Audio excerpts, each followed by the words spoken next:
أعوذ بالله من الشيطان الرجيم. بسم الله الرحمن الرحيم. إذا وقعت الواقعة ليس لوقعتها كاذبة خافضة رافعة إذا رجت الأرض رجا وبست الجبال بسا فكانت هباء منبثا وكنتم أزواجا ثلاثة فأصحاب الميمنة ما أصحاب الميمنة وأصحاب المشأمة ما أصحاب المشأمة والسابقون السابقون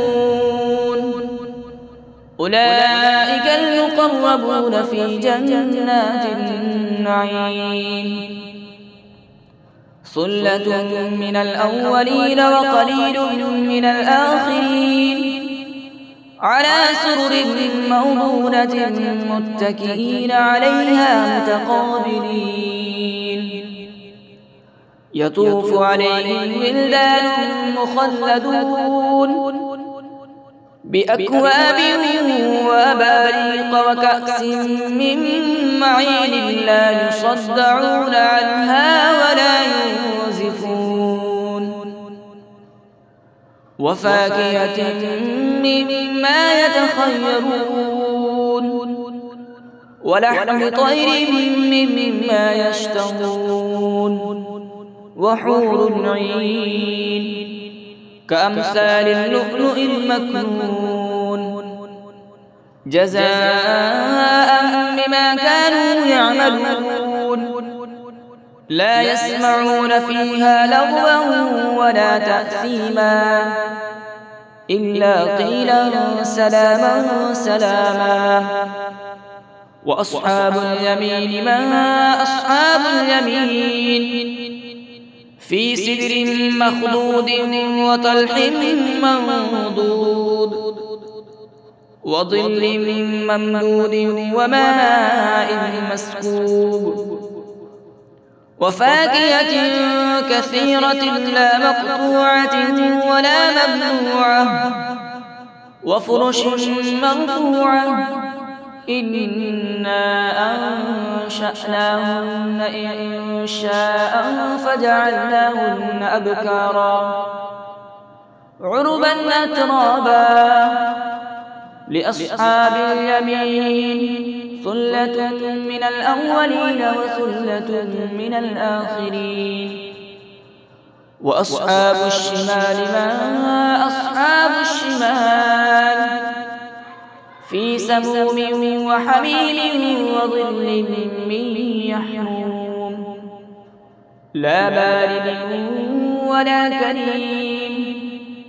إنهم كانوا قبل ذلك مترفين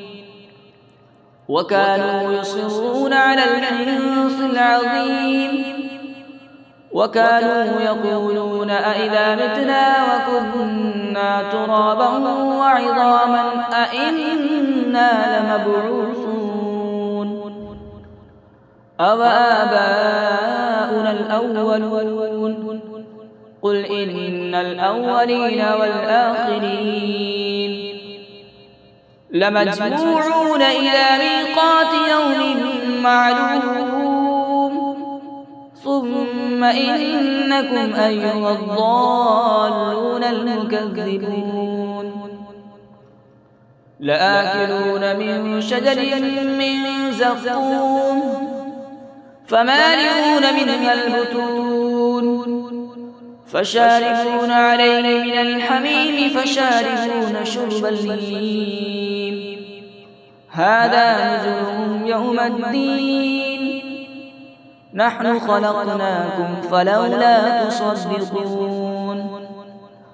أفرأيتم ما تمنون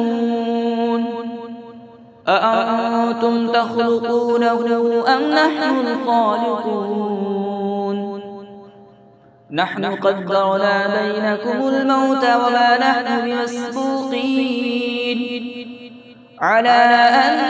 نبدل أمثالكم وننشئكم فيما لا تعلمون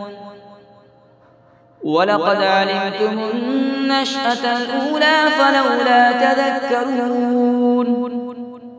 أفرأيتم ما تحرثون أأنتم تزرعونه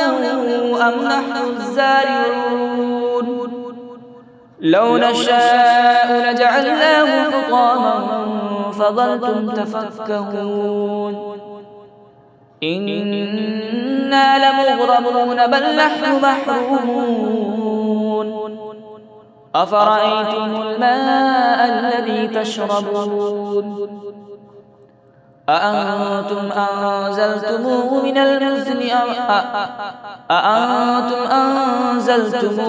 المزن أم نحن المنزلون لو نشاء جعلناه أجاجا فلولا تشكرون أفرأيتم النار التي تورون أأنتم أنشأتم شجرتها أم نحن المنشئون نحن جعلناها تذكرة ومتاعا للمقوين فسبح باسم ربك العظيم فلولا أقسم بمواقع النجوم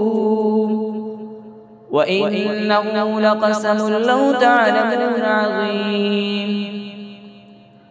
إنه لقرآن كريم في كتاب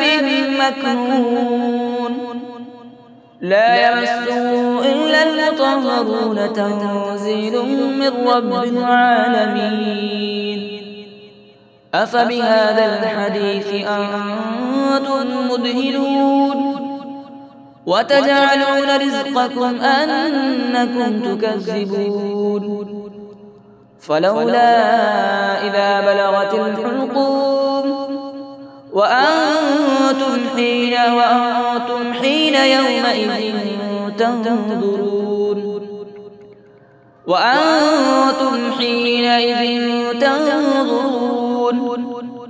ونحن أقرب إليه منكم ولكن لا تبصرون